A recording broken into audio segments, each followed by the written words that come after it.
اتنے دن گزر گئے ہیں، پنجاب کے اندر اور خیبر پختونخوا کے اندر اسمبلی ڈیزالو ہوئے وہاں پہ الیکشن نہیں ہو رہا، کوئی بات نہیں ہے۔ اسلام آباد کے اندر عدالتی حکم کے باوجود الیکشن نہیں کروایا، کوئی بات نہیں ہے۔ کراچی کے اندر ایک عجیب و غریب سا الیکشن کروایا، کوئی بات نہیں ہے۔ وہ توہین الیکشن کمیشن کے کیسز بھی کریں گے۔ اب ایک کیس تھا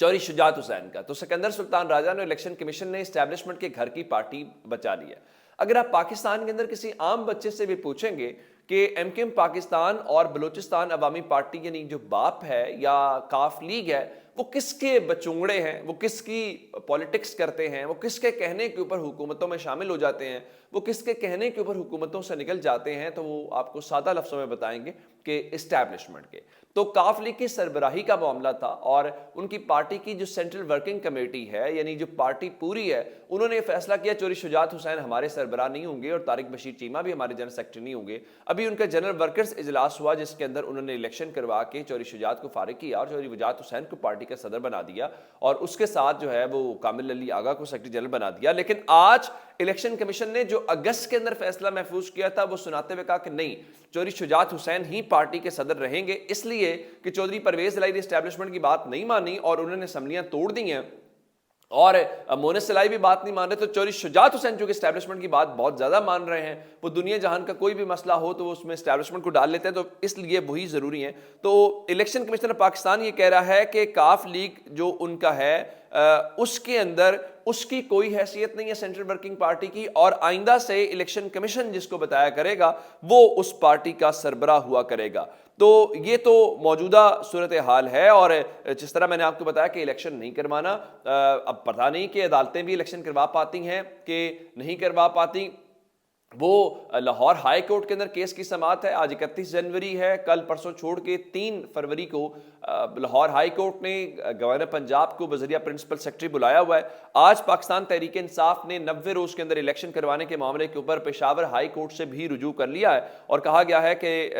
90 دن کے اندر انتخابات کا حکم دیا جائے، اور تحریک انصاف کے صوبائی رہنماؤں نے اس سلسلے میں باقاعدہ وہاں پہ درخواست بھی دائر کر دی ہے۔ میرا خیال ہے الیکشن اگر طاقتوروں نے ڈیلے کرنے ہیں تو وہ کر لیں گے، لیکن ایک بات ضرور ہے کہ کم از کم عوام کے سامنے یہ سسٹم ایکسپوز ہو جائے گا کہ پاکستان کی عدالتیں بھی طاقتوروں کو ہی سپورٹ کرتی ہیں اور پاکستان کا پورا سسٹم جو ہے ان کو سپورٹ کرتا ہے۔ عمران خان کی کامیابی صرف اور صرف یہ ہوگی، اور سسٹم کس قسم کی ایکسپوز ہو رہا ہے میں آپ کو بتا دیتا ہوں۔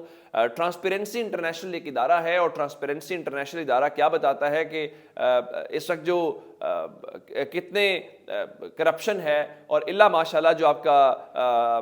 کرپشن کے حوالے سے پرسپشن انڈیکس ہے اس کا بتانا یہ ہے کہ پاکستان میں پچھلے تھوڑے عرصے کے دوران کرپشن میں اضافہ ہوا ہے، اور آپ کا جو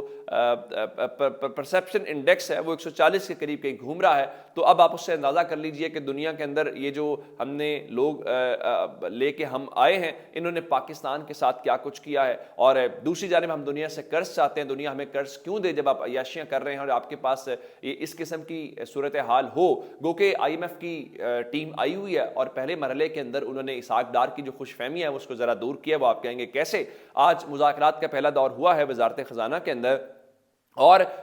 مذاکرات جاری ہیں، ابھی چند روز چلیں گے، اور آئی ایم ایف نے مالی نظم و ضبط پر سختی سے عمل کرنے کے اوپر زور دیا ہے، اور خبر یہ ہے کہ پاکستان نے یہ کہا ہے کہ ہم آپ کے مطالبات ماننے کے لیے تیار ہیں، لیکن مہربانی کریں ہمیں تھوڑا سا وقت دے دیں اور اس کے بعد ہم آپ کی تمام مطالبات جو ہیں وہ تسلیم کر لیں گے۔ جو